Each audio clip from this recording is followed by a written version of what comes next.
অ্যারাপাইমার stock আমাদের চলে এসেছে। যেসব বন্ধুগণে আমাদের অ্যারাপাইমার জন্য অনেক ডিমান্ড আছে, তো তাদের জন্য এই ভিডিওটা। আমাদের সাথে আছে সায়ন। সায়ন একটুখানি অ্যারাপাইমার সম্বন্ধে আজকে কিছু বলে দেবে।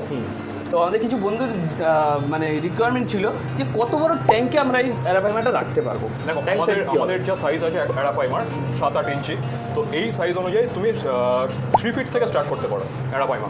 কিছু কিছু কাস্টমার যাদের 8 ফুট আছে, হ্যাঁ, তারা তো অবশ্যই রাখতে পারো। এবার ট্যাঙ্ক যত বড় হবে, 4 ফিট 5 ফিট 6 ফিট, তো অ্যারাপাইমার গ্রোথটা কিন্তু সেই হারেই হবে। আপনারা শুনে নিলেন যে ট্যাঙ্ক আপনার যত বড় খুশি করতে পারে।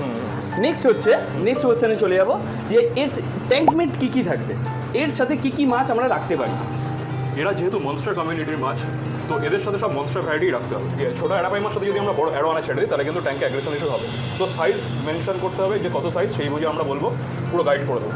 ঠিক এই সেম সাইজেরই অ্যারোয়ানা বা অস্কার, প্যারোট, যত মনস্টার ভ্যারাইটির মাছ আছে, তো আমার নিচে পিকক বাস আছে, এই ধরনের মাছগুলো সব থাকবে। আচ্ছা সায়ন, কিছু কিছু মানে আমাদের কাস্টমারের রিকোয়ারমেন্ট থাকে, একে কী খাওয়াবো? অ্যারাপাইমাটা তো আমি নিয়ে গেলাম, কিন্তু একে কী খাওয়াবো? অনেকে এটা বলে যে আমরা প্যালেট দিচ্ছি, অ্যারাপাইমা প্যালেট খাচ্ছে না। এটা একদমই স্বাভাবিক। অ্যারাপাইমা চট করে প্যালেট খায় না, এবং প্যালেট খাই না। অ্যারাপাইমা এমনই একটা মাছ, এটা মনস্টার ক্যাটাগরি, তো এদের ফুড যে স্টমাক রিকোয়ারমেন্টটা থাকে সেটা কিন্তু লাইট ফিডের থাকে। যেমন আমরা শ্রিম্প খাওয়াই, ছোটো ফিডিং ফিশ খাওয়াই, ফিশ ফিলে ছোটো ছোটো পিস করে খাওয়াই, এই ধরনের লাইট ফিড আমরা করে থাকি অ্যারাপাইমা। তাহলে আর দেরি কিসের, অ্যারাপাইমা নেওয়ার জন্য স্ক্রিনে দেওয়া নাম্বারে ফোন করুন।